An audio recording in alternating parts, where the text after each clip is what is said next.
For decades, we've been told a pretty simple story about intelligence. You're either born a genius or you're not. That your IQ is this number that's basically set in stone, like a genetic lottery ticket you can't ever change. But what if that whole story is a myth? What if the way we think about our own potential is just flat out wrong? I mean, really think about that question for a second. If your intelligence isn't some fixed point, but more like a muscle you can grow, that changes everything, right? It means the greatest minds in history didn't just have brilliant genes. They had a set of practices. They had habits. And today, we're going to break down the exact roadmap built from those very habits. Take Albert Einstein. His name is literally synonymous with genius today. But as a kid, he was anything but a prodigy. His teachers actually wrote him off. They saw this quiet, slow-to-speak boy and figured he just didn't have what it takes. It's a judgment that, well, history would prove to be spectacularly wrong. And this isn't some one-off story. Look at Charles Darwin, the guy who completely changed how we see biology. By his own account, he was just an average student. He absolutely hated the whole system of just memorizing facts and spitting them back out. The very system that was supposed to measure his intelligence just wasn't built for a mind like his. And then you've got Thomas Edison, the inventor who literally brought light to our world. He was kicked out of school after just a few months. His teacher actually called him unteachable. So you have Einstein, Darwin, Edison. If intelligence was really fixed at birth, how are these stories even possible? It makes you wonder, what was their secret? What changed wasn't their DNA. It was what they did every single day. They didn't just magically get smarter. They built specific, repeatable habits that literally rewired how their brains operated. They intentionally cultivated their intelligence, step by step, day after day. All right, so here's our game plan. First, we're going to tear down that old fixed IQ myth. Then, we'll dive into the nitty-gritty of active thinking habits, the stuff you can do daily. After that, we'll zoom out to the system-building habits for that long-term growth. And finally, we'll put it all together so you can start building your own intelligence system. Okay, let's start by taking a hammer to this old, really limiting idea. For the longest time, the idea of a fixed IQ was the only game in town. It was simple, easy to measure, and honestly, kind of a downer. Psychologists have a name for this, the fixed mindset. It's this belief that your brain power is what it is, and there's not much you can do about it. And when you believe that, you avoid challenges, because failing feels like a final judgment on who you are. It's no wonder Einstein's teachers wrote him off. They were stuck in that mindset. But modern science shows us there's so much more to the story. So if intelligence isn't fixed, how do we actually, build more of it? That brings us to our second section, the habits that don't just use your brain, but actually forge a better one. These are the daily practices for creating new, stronger connections in your mind. Now, our first habit goes completely against everything modern life tells us to do. We think getting smarter means we have to consume more books, more articles, more podcasts. But the wild truth is that our brains often do their best and most creative work when we just shut off all the input. See, when we stop consuming, we activate something called the default mode network. Just think of it as your brain's internal creative workshop, where it finally gets the quiet time to connect all the dots you've been collecting. Einstein was an absolute master of this. His biggest breakthroughs didn't come from a book. They came from his thought experiments. He'd go for these long walks for hours, with no books, no notes, just him and his thoughts, running these incredible simulations in his own mind. He was wrestling with huge ideas and giving his brain the quiet space it needed to have that aha moment. So how can you put this into practice? It's simple, a daily thinking walk. The rules are easy to say, but hard to do. Walk alone. No phone, no music or podcasts. Just let your mind do its thing.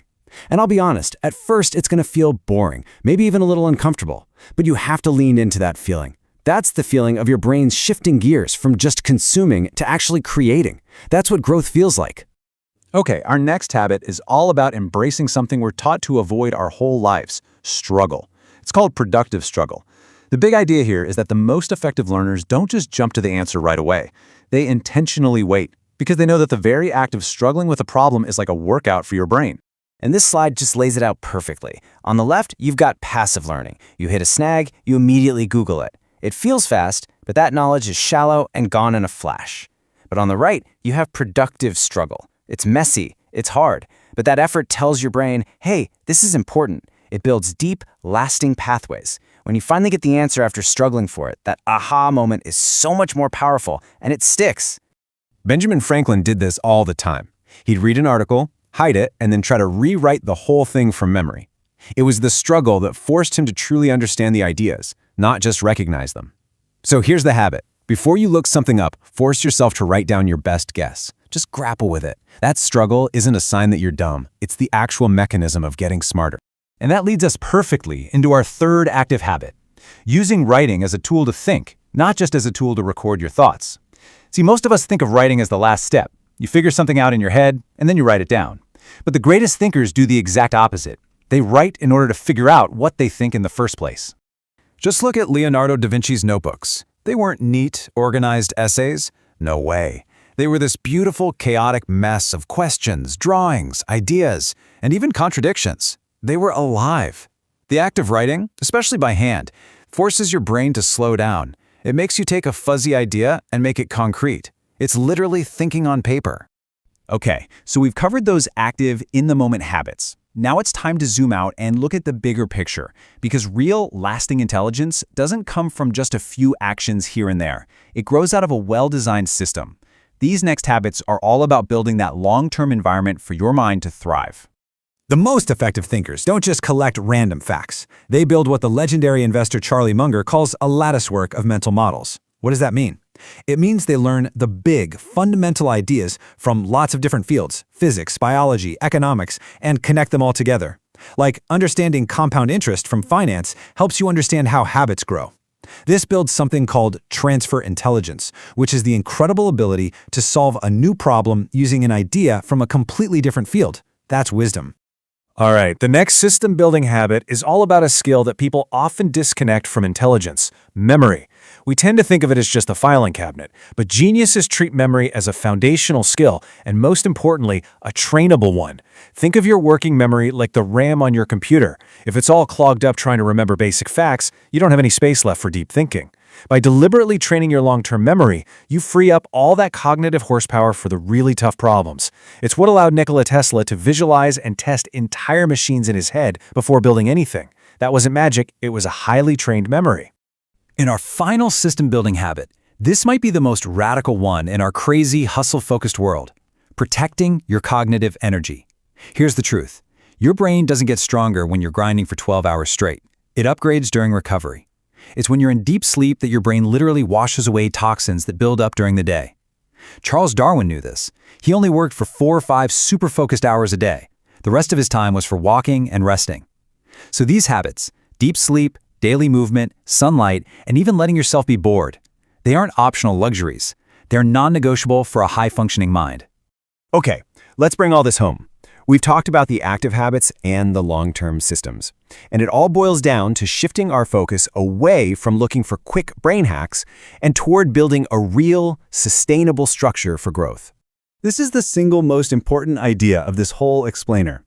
You don't get smarter by finding some magic app or a trendy productivity trick. It's about building a whole system of habits that work together. The greatest minds didn't chase intelligence. They built systems that allowed intelligence to show up as a natural result of how they live their lives. They combined things like deep thinking and productive struggle with the long-term support of building mental models and getting strategic rest. They each built a custom operating system for their brain. And that leaves us with one final powerful question. They built their systems. What will yours look like?